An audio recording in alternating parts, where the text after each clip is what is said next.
Wilson Pickett was one of the key figures in the development of the soul music genre. His talent in singing and songwriting was iconic, to say the least. However, following his death, his children have recently confirmed some very shocking rumors that have left everyone jaw-dropped. Watch this video to find out more about these rumors and their actual effects. But before we get into these revelations, we need to uncover the early life of Wilson Pickett. Early life and family Wilson Pickett was born on the 18th of March in 1945 in the city of Prattville, Alabama. He started singing when he was still a young boy, as he would get into the Baptist church choirs. In his family, there were 11 children, and among them, Wilson Pickett was the fourth child. He would even refer to his mother as the baddest woman in my book. Wilson Pickett once had an interview with Jerry Hershey, where he said the following to Hershey concerning his mother. "I get scared of her now. She used to hit me with anything. Skillets, stove wood. One time I ran away and cried for a week, stayed in the woods, me and my little dog." Early musical career, Wilson Pickett had a particular style of singing that was forceful and very passionate.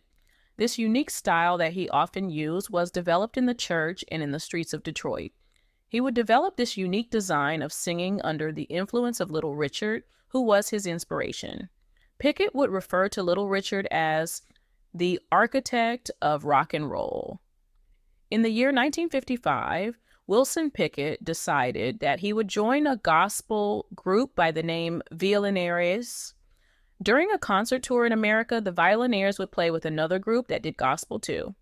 Wilson Pickett would spend around 4 years with the gospel harmony group, the Violinaires, before getting inspired by what seemed like successful careers of other gospel musicians who had migrated from the gospel music scene to the secular music scene.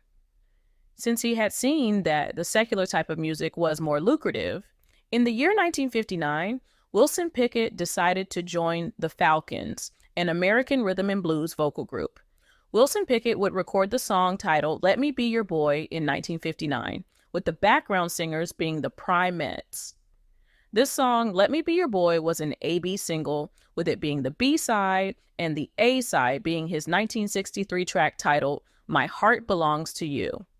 Being an early group that would bring gospel into a more popular context, the Falcons were very influential in paving the way for soul music. The group had a strong foundation of very good artists. The likes of Sir Mac Rice and Eddie Floyd were still members of the Falcons when Wilson Pickett joined the group. The biggest success that Wilson Pickett got while he was still with the Falcons was the track that he co-wrote and featured as the lead artist, titled "I Found a Love." This song was so important to Wilson Pickett because it was the one that paved the way for him as a solo artist later on. In later years, around 1967, Wilson Pickett would release an album titled "The Sound of Wilson Pickett," which included a 2-part re-recorded version of the "I Found a Love" track. The song and the album became solo hits. After recording "I Found a Love," Wilson Pickett would soon cut his first solo recordings, which would include tracks like "I'm Going to Cry," a collaboration that he did with Don Ceve. He would also do a demo recording of a slow, burning soul ballad that featured a spoken sermon titled "If You Need Me." With the demo of this song, he decided to send it to a producer at Atlantic Records, Jerry Wexler. Solomon Burke, who at the time was the biggest recording artist at Atlantic Records, was given the demo by Jerry Wexler. When Solomon Burke listened to the demo, he loved and admired the work done by Wilson Pickett. But his version of the song was the one that was considered more of a soul standard. Given that Solomon Burke was also an established superstar at that time, his version of "If You Need Me" became a bigger hit, peaking at position 2 on the R&B charts and position 37 on the pop charts. After realizing that the label had given away his song, Wilson Pickett was really crushed.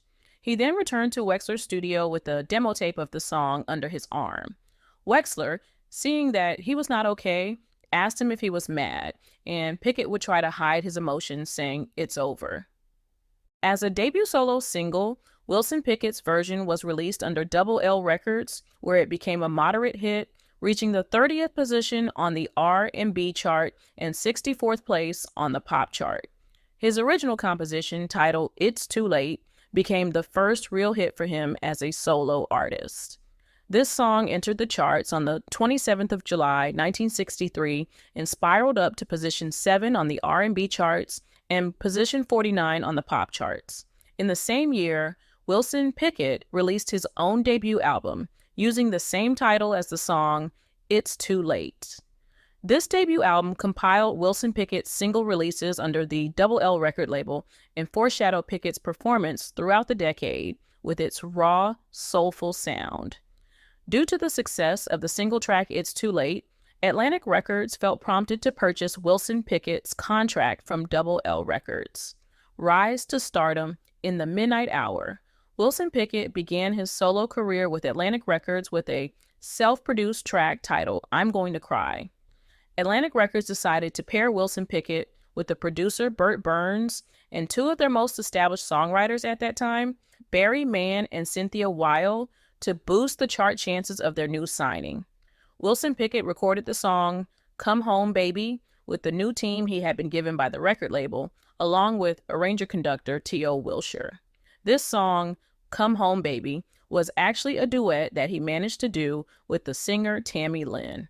After constant trials of breaking through, the year 1965 became the year that he had been yearning for throughout his life.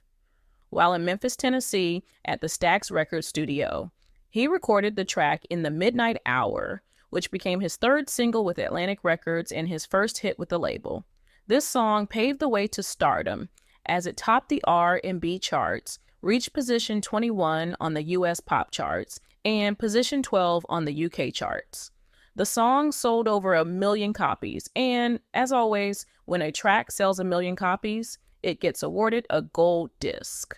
The impact of the song was further solidified when it earned him his very first Grammy Award nomination in the Best Rhythm and Blues Recording category during the 8th Annual Grammy Awards. The recording session on the 12th of May, 1965, was the genesis of the track In the Midnight Hour. During this session, Jerry Wexler worked out a powerful rhythm track with the likes of Al Jackson and Steve Cropper, who were studio musicians of the Stax Records house band, which also included Donald Duck Dunn and other members of the Memphis Horns. In the months of May and October 1965, Wilson Pickett recorded 3 sessions with Stax.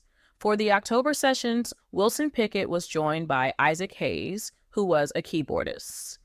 Apart from the famous recording he did at Stax, In the Midnight Hour, the other recordings that Wilson Pickett did at Stax were Don't Fight It, which reached position 4 on the R&B charts and position 53 on the pop charts. The song Don't Fight It was credited to Steve Cropper and Eddie Floyd as the original composers. Wilson Pickett did not return to Stax for the next sessions because starting in December 1965, Jim Stewart, the owner of Stax Studio, had already decided to ban all kinds of outside productions. Due to this, Jerry Wexler decided to take Wilson Pickett to another studio, Fame Studios, which had a very close relationship with Atlantic Records. At Fame Studios, Wilson Pickett recorded several hit songs, including Land of 1000 Dances, which managed to reach position 1 on the R&B charts and position 6 on the pop charts, selling over 1 million copies. The success of this track was majestic, to say the least.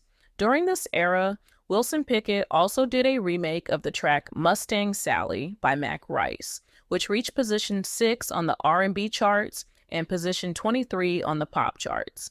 He also did a remake of Funky Broadway by Dyke and the Blazers, which topped the R&B charts and reached position 8 on the pop charts. Both songs were produced by Tom Dowd and Tommy Cogbill.